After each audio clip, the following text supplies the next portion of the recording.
Some of the connections with Mormonism that convinced me that Smith and Company, I'm going to call it that, must have gotten quite a bit. There's a lot of writings of his that talks about the Most High. Of course, there's a little bit of Old Testament about that too, yes. A lot of words of his has mention of the Ancients of Days. Who's going to know about the Ancients of Days unless, and even say that unless they've got a little bit of understanding of Ancients of Days? Your Urantia book talks quite a bit about them. Who's going to talk about this Melchizedek, for instance, so many different ways? Who's going to talk about, oh, by the way, the Spirit inside of us lived with God before He came here. It came here. They got a little bit, I would say, not quite understood that one. They feel that the Mormons' belief is that all of us lived there and we chose the time we come and we chose our mom and dad and so on. The Urantia looks more like, no, you guys started when your mom and dad had sex and you were born, but the Spirit inside of you came out of paradise. In fact, some of those indwelt people before you that decided, no, I don't want to. And so you have what they call experienced indwelling God fragments. And we in this last day, kind of what Mormons teach, the best of those experienced indwelling God fragments are here to help get these lights back on. They don't just come on by force, they come on when we choose to allow them to come on. And the lesser portion came out, at least in this neck of the woods, in the 1830s.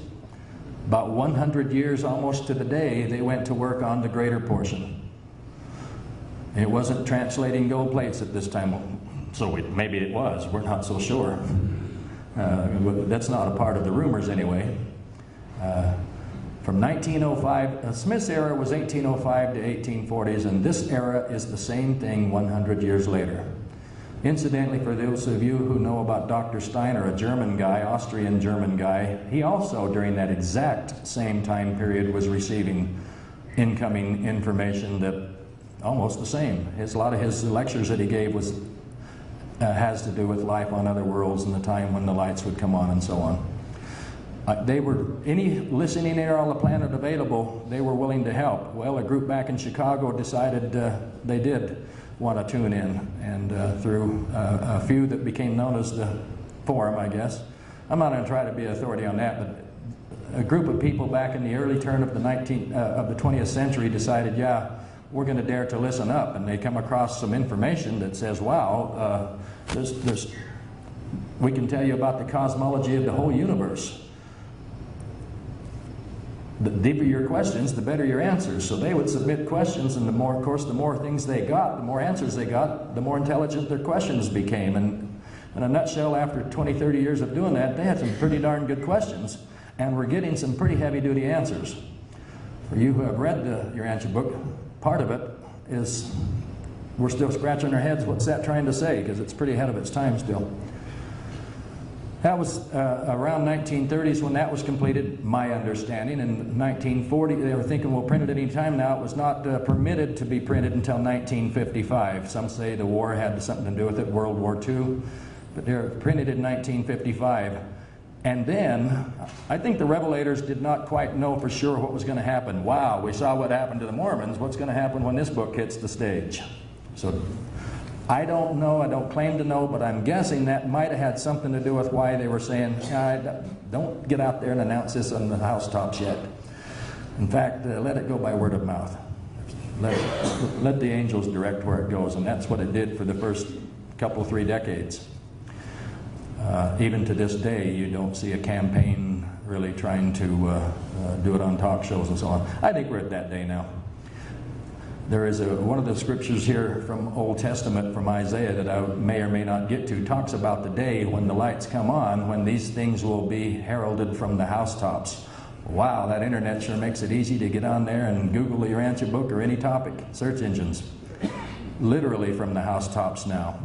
The lights started coming on quite a while ago. They are really on today. So here we are at the juncture of the religions of the world going to allow this. I say that any religion who claims to be talking to God should be the first to say, thank God we have the greater revelation of Jesus and His life and hold it up loud and clearly. Wow, what a gift. The Bible has a little bit about his birth, a little bit about the story when he was in the temple at 12, and the last 2 or 3 years. There's a lot of missing years about this Jesus, the creator of heaven and earth, spending time on this planet. The Urantia book has that. When they got the first 3 parts of the Urantia book done, my understanding, that 4th was a gift. It was a gift from the descendants of Adam that's still hanging around trying to help get this lights back on. They call them the midwayers. By their special permission, they recorded that and took great detail of that event. The Creator's life on this world was recorded and given to us as a gift, and it is part 4 of that Urantia papers. How wonderful to see how he handled things as a little boy. How wonderful to see why he disappeared from mom and dad at age 12 in the temple. How wonderful to see why Joseph was not around his father during those adult years, and especially the end years. I often wondered that. Oh, come on, where's Joseph? How wonderful to see how he influenced much of the world before he even entered the stage of public ministry. 2 years as a caravan leader. Took a job just saying, okay, I know a few languages here, and this guy's coming through from India, and he'd like me to, a wealthy businessman, he'd like me to kind of help spearhead the caravan of camels and people, as well as tutor his son. So India got a good shot in the arm of Jesus of Nazareth before he was ever known on the stage. And so did much of the rest of the world in those years as in the 20s. How wonderful it is to see how he fathered 9 siblings, 8 other siblings. One of them wasn't born until after his father had died, so he was the only known father to little baby, is it Ruth, was it? Only father to little baby Ruth. How touching to see how he cared for that family and instructed James, the next oldest brother, to see to it that things are taken care of before he left the nest. And how wonderful it is to see that he went about his father's business, which is what he told him he came here to do, even though it didn't agree with his mother's game plan. She thought he was nuts. And some of the family did too. And many of the people did, and especially the potentates of the town did. Beautiful story.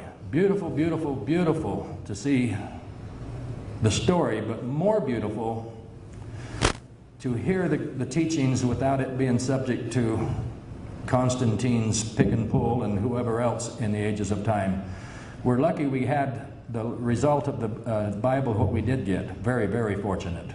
But wow, what a gift to have this greater revelation of truth.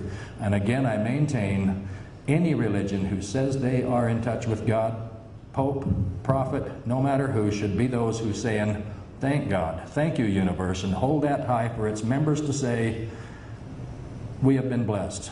Here we go. That's right. Yeah. Calvin, you said you were inspired by seeing the index of the papers. Could you put it up on the screen?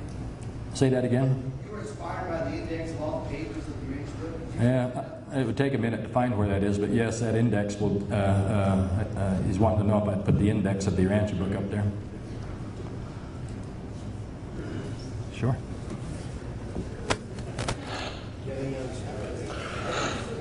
You look like you're right out of the gig squad, dude. Right there.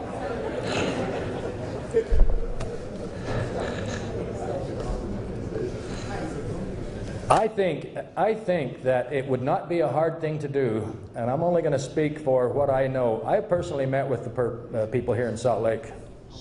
Go ahead. And I believe they are a people in search of truth. And I believe there are people who are wondering also why they didn't get that greater picture, that greater revelation of truth to come. I'm going to pull up here in a bit some of those verses that had moved me. And like I say, when I sat down with Brother Harvey that day, he admitted that he had wondered the same thing all his life.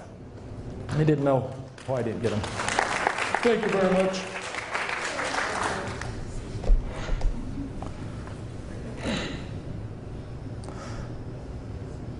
That's a lot of information there, folks. I don't know how much of that you wanted me to show, Roger, but the grand universe,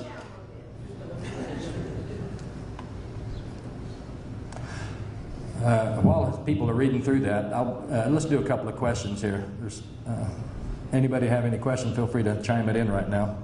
Okay, I'm going down one. Carol. I'm sure you must have gone to people in the church to discuss this. Who and what? I mean, what happened? Who Check. to? I'm going to have you read. Hello, check. Check.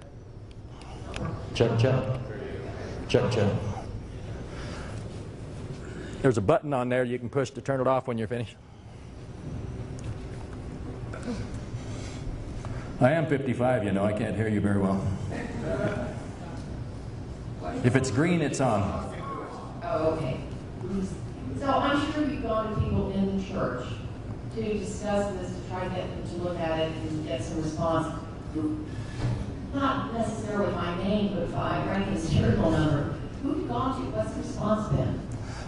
In the initial days, it was to the assistant to the first presidency, and during those same days, it was my stake presidents, my bishops, some of which were my cousins. You know how they are in wards, your cousins, your bishops, so on. But when I first learned that they didn't have it, I was pissed.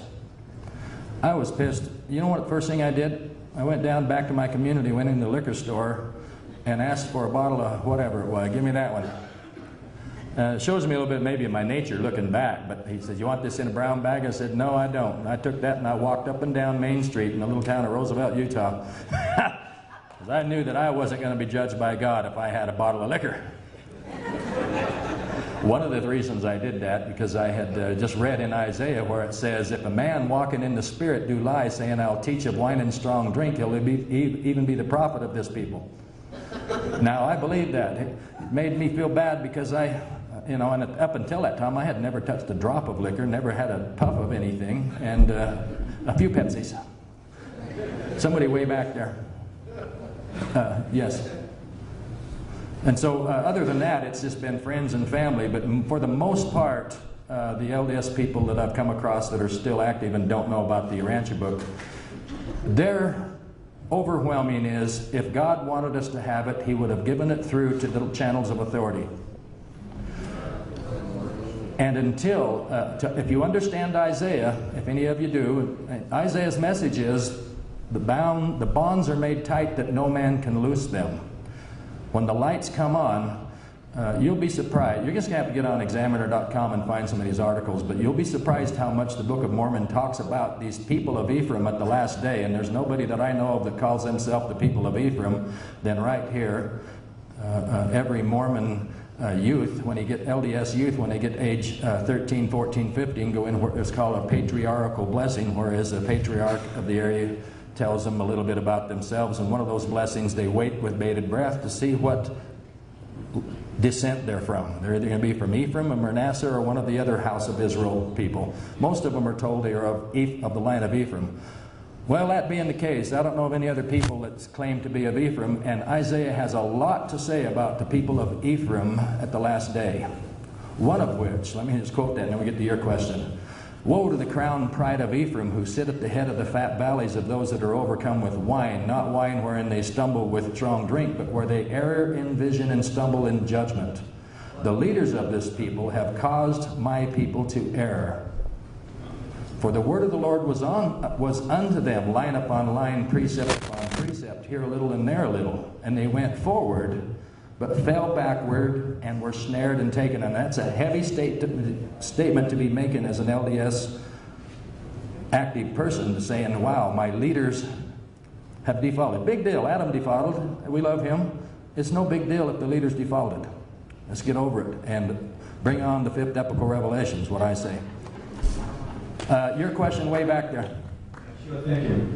My question is more or less for your opinion. Are we in the days similar to when Jesus appeared on the planet, and by choice he appeared in a family that was a traditional Jewish family by choice? He could have appeared as a heathen, as unattached to any other religious group, but he chose to become part of a Jewish family and remained active for 30-some odd years.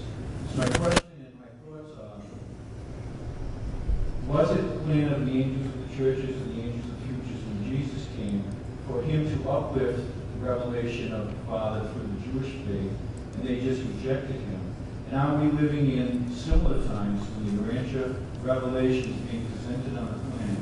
And all churches, like I said, the Church of Mormon, have the opportunity to embrace it and actually to significantly improve the organizational outreach of the fifth epochal revelation by embracing it. Imagine if, by some miracle, the Pope and the prophet and other leaders would present to their communities the fact that this is... I hear you. I hear exactly what you're saying. An unbelievable, fantastic Jubilee experience. Again, back to Isaiah, and I keep quoting him because I was told as a Mormon his words are of great importance last day, and it addresses what you just asked, and that is yes. But this time, as Jesus said, in that day every knee will bow and every tongue confess. I believe wholeheartedly that some of these churches will lead the way. I hope ours, local one, does here. I believe wholeheartedly that we'll see the Jewish people as a nation will embrace this thing very soon. Those people are keen to the things that the Urantia book talks about. We might read about the Valley of Hebron and this and that, and it's Greek to us, but to them, they know exactly what we're talking about, like David Cantor's speech the other day. They know these places, and when they get in there and read, some already have, and some of them are sitting here among us today. Brother Dreyer, they know this Urantia book, and it doesn't take them very long to say, oh wow, did we mess up? Oops. And I think the Jewish people will. I think Isaiah talks about this work, and he calls it a marvelous work and a wonder, and the Mormon people say that is part of their marvelous work, except the wonder part's still out there yet. Wonder about the universe. But you know, time is not that much time. 168 years ago is not very long ago in the scheme of things. So the lights are just coming on, and the next step. This is a big step, though. The fifth epochal revelation. I have my opinion of how that would be an every knee bow and every tongue confess. Obviously, it's not going to be by force. There's going to be some of those wackos out there that say, don't believe it, it's of the devil. And incidentally, I'm going to bring this part out, and I'm not getting much of my clicks, but anyway. There's a part in the LDS faith that is very succinct on, for you who read this at the last day. You know what, I'm going to find that. Because it is part of this presentation.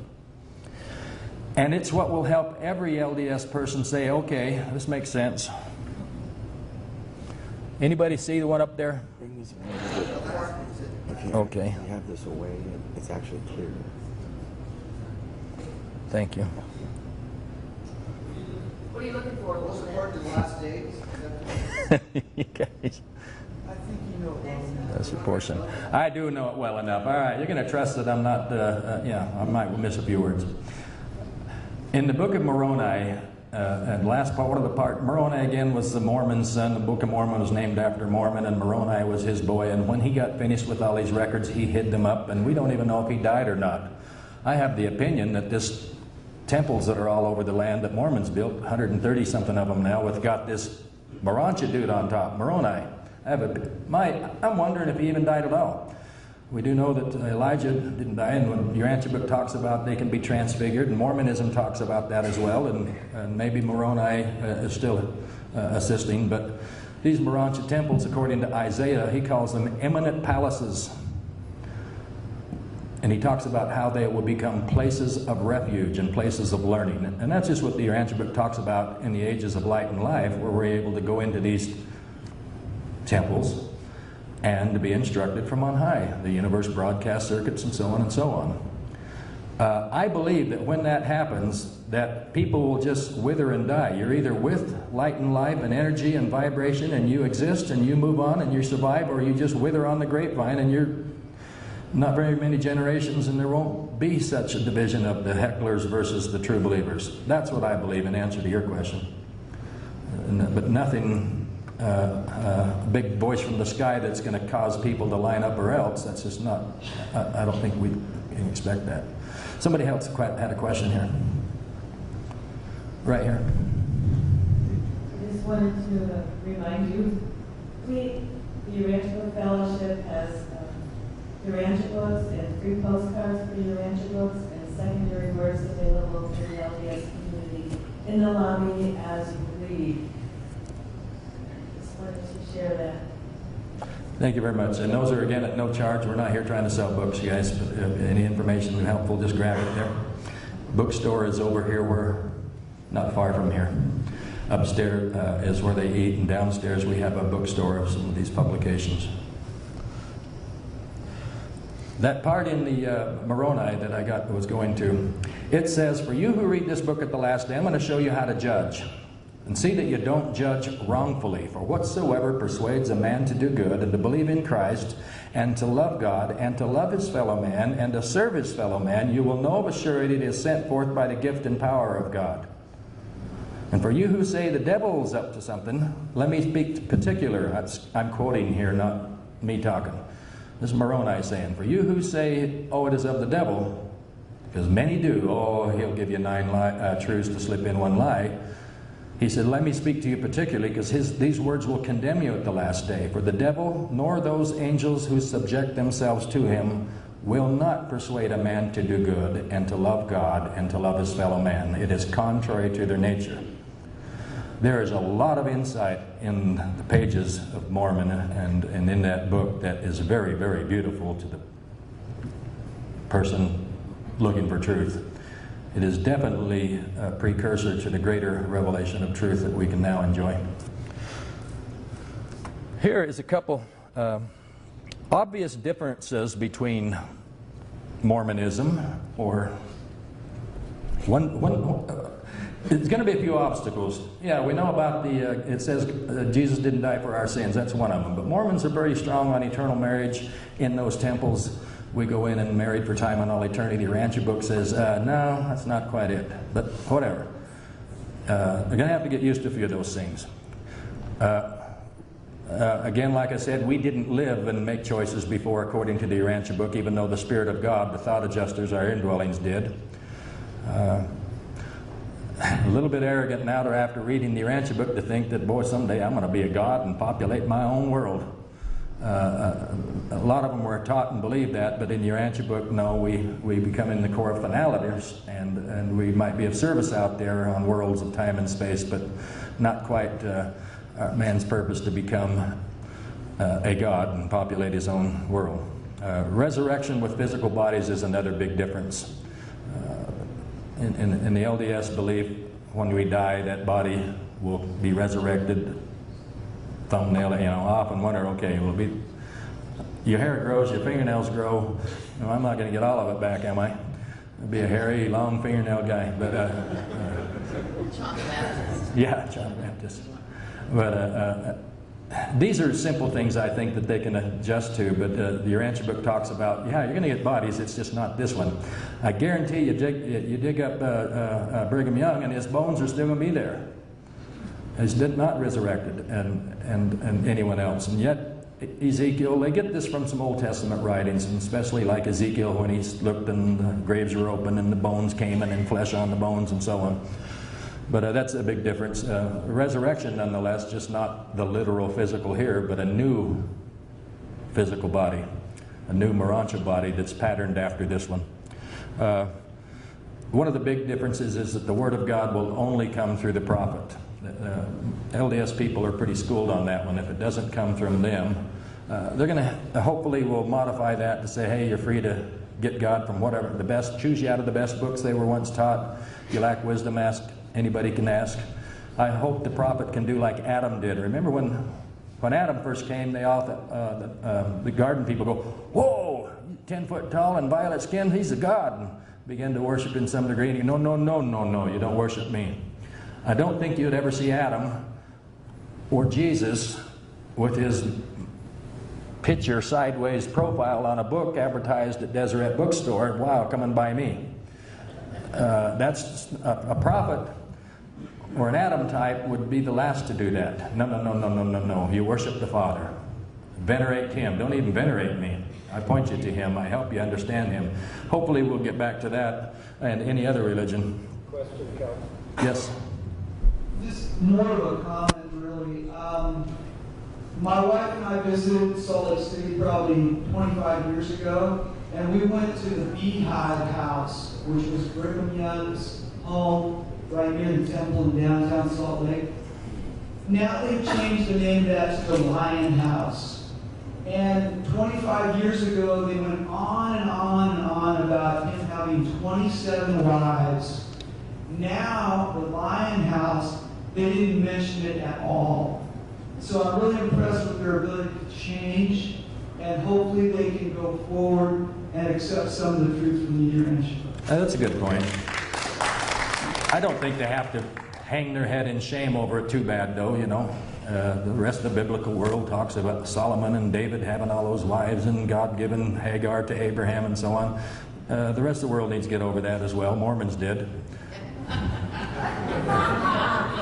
There is a belief that in the next world they might or whatever, but they'll get over that one too.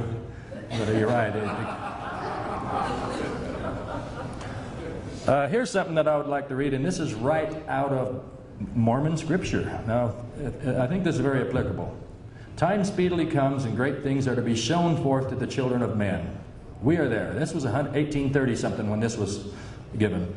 But without faith shall not anything be shown forth, except desolations upon Babylon, the same which has made all nations drink of the wine and wrath of her fornication. And there are none that doeth good, except those who are ready to receive the fullness of my gospel, which I have sent forth to this generation. Wherefore I call on the weak things of the world, those who are unlearned and despised, to thrash the nations by the power of my Spirit. I'm just going to read the black parts because the others, anyway. And the poor and the meek shall have the gospel preached to them, and they shall be looking forth with the time of my coming, for the time of my coming, for it is nigh at hand. And they shall learn the parable of the fig tree, for even now already summer is nigh. And I have sent forth the fullness of my gospel by the hand of my servant Joseph, and in weakness have I blessed him. And I have given unto him the keys of the mysteries of those things which have been sealed. It's the point of my talk. He had the keys to the mysteries, the things that were sealed. He was either cut off or didn't get to it, or maybe did a default. Who knows? But he didn't unseal them. And we're now getting them 100 years later.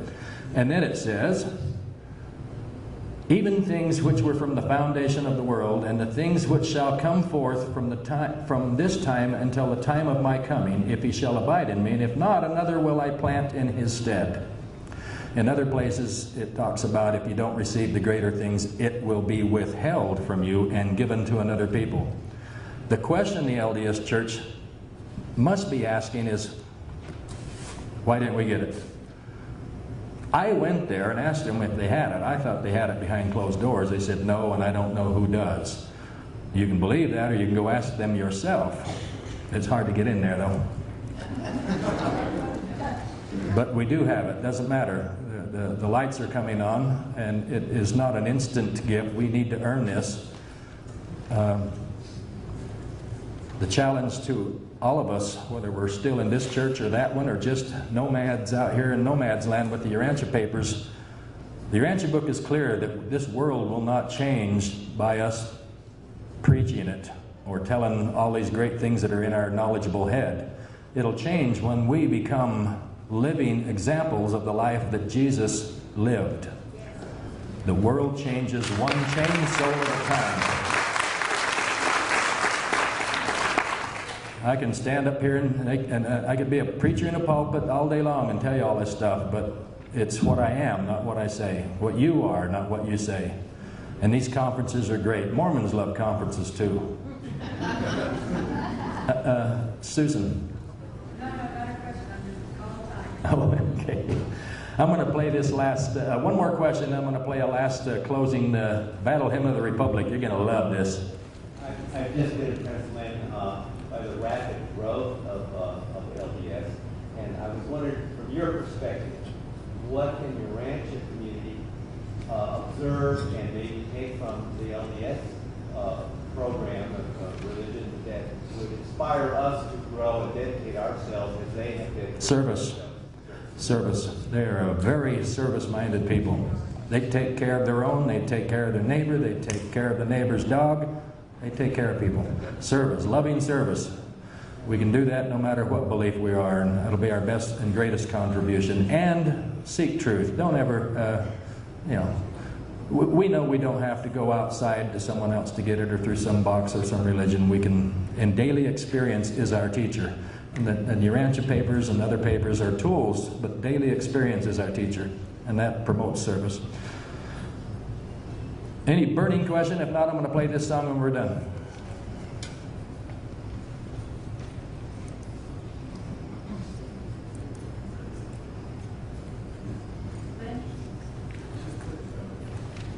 Go ahead with your question. I can stop this one.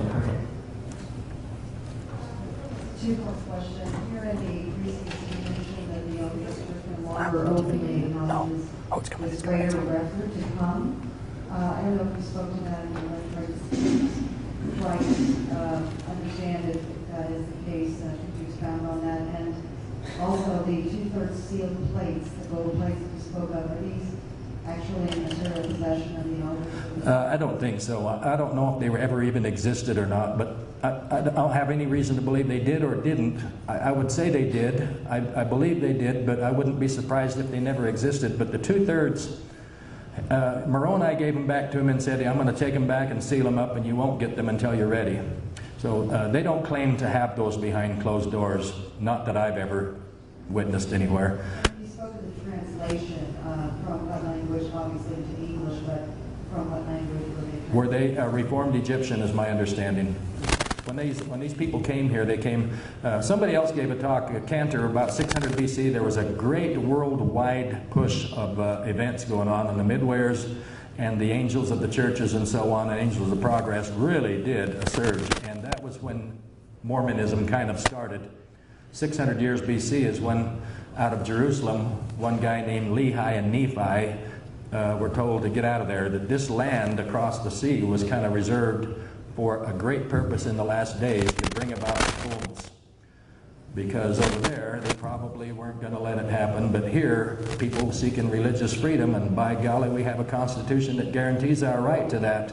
It can flourish here, and it did, and it's doing it now. So this greater revelation that came out of Jerusalem at 600 BC, they carried the Old Testament, a lot of the old prophets, the writings of Isaiah and so on, brought them over here, taught them. Moroni, 1,000 years later, was the last to gather them up and seal them up and said, okay, in the Lord's own due time, you'll get these records. But the sealed portion is a tricky business. It'll be withheld from you until you are ready for it. I say the seal is broken. We have it. We've had it for 55 years.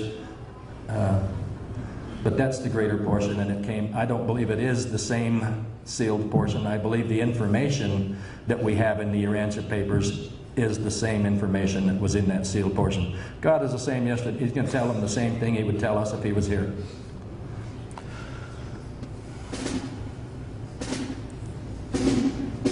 Truth is marching on. That's why I wanted to play this song. And this is the more full and a better quality than the one that they sang before Ronald Reagan.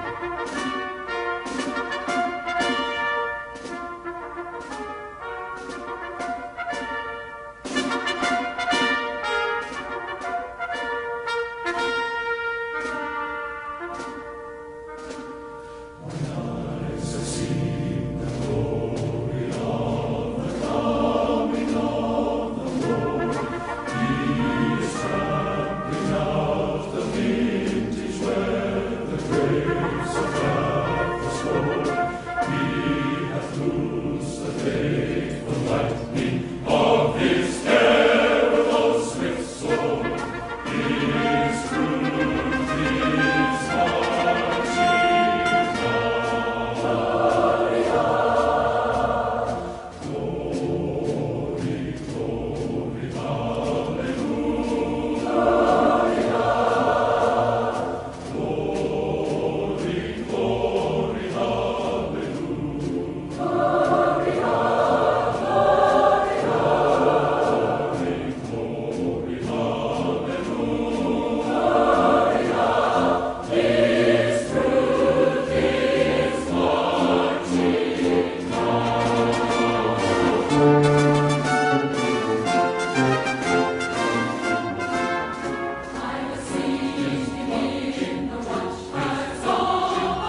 We thank the Mormon Tabernacle Choir and the whole Mormon people for their contribution to the great fifth Epochal Revelation.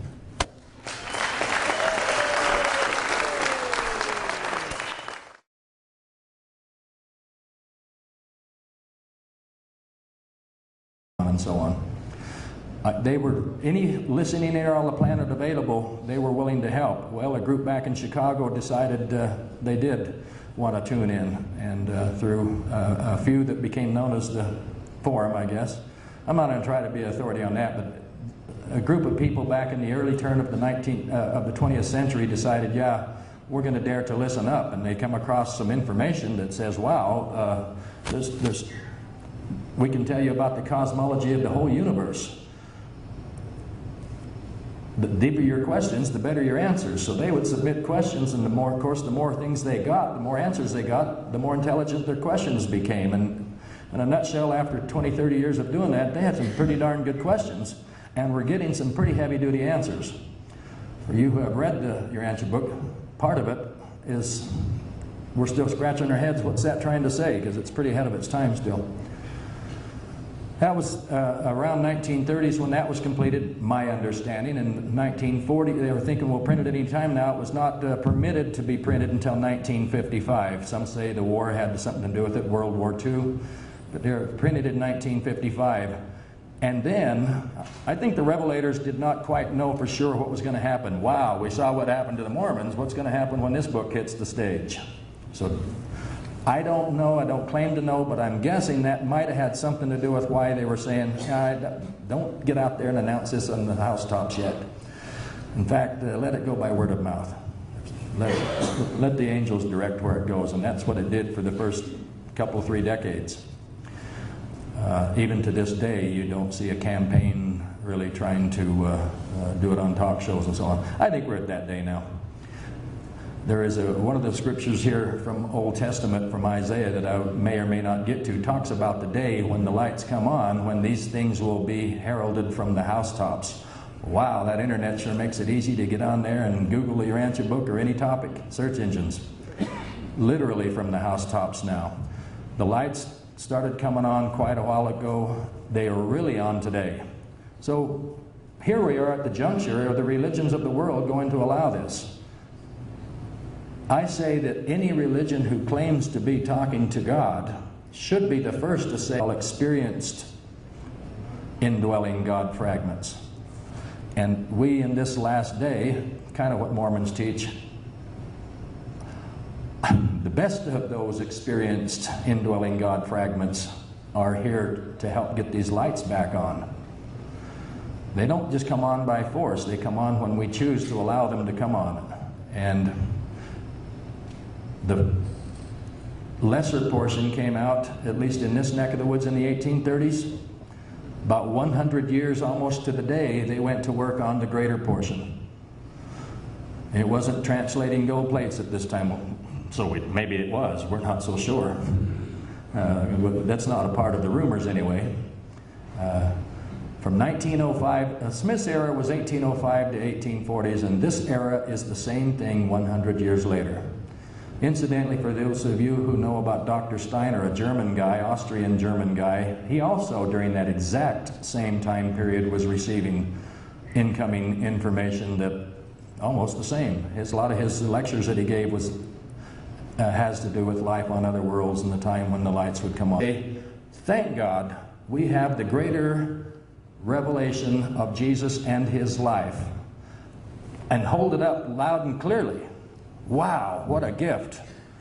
The Bible has a little bit about his birth, a little bit about the story when he was in the temple at 12, and the last 2 or 3 years. There's a lot of missing years about this Jesus, the creator of heaven and earth, spending time on this planet. The Urantia book has that. When they got the first 3 parts of the Urantia book done, my understanding, that 4th was a gift. It was a gift from the descendants of Adam that's still hanging around trying to help get this lights back on. They call them the midwayers. By their special permission, they recorded that and took great detail of that event. The Creator's life on this world was recorded and given to us as a gift, and it is part 4 of that Urantia papers. How wonderful to see how he handled things as a little boy. How wonderful to see why he disappeared from mom and dad at age 12 in the temple. How wonderful to see why Joseph was not around his father during those adult years, and especially some of the connections with Mormonism that convinced me that Smith and Company, I'm going to call it that, must have gotten quite a bit. There's a lot of writings of his that talks about the Most High. Of course, there's a little bit of Old Testament about that too, yes. A lot of words of his has mention of the Ancients of Days. Who's going to know about the Ancients of Days unless, and even say that unless they've got a little bit of understanding of Ancients of Days? Your Urantia book talks quite a bit about them. Who's going to talk about this Melchizedek, for instance, so many different ways? Who's going to talk about, oh, by the way, the Spirit inside of us lived with God before he came here. It came here. They got a little bit, I would say, not quite understood that one. They feel that the Mormons' belief is that all of us lived there and we chose the time we come and we chose our mom and dad and so on. The Urantia looks more like, no, you guys started when your mom and dad had sex and you were born, but the Spirit inside of you came out of paradise. In fact, some of those indwelt people before you that decided, no, I don't want to. And so you have what they call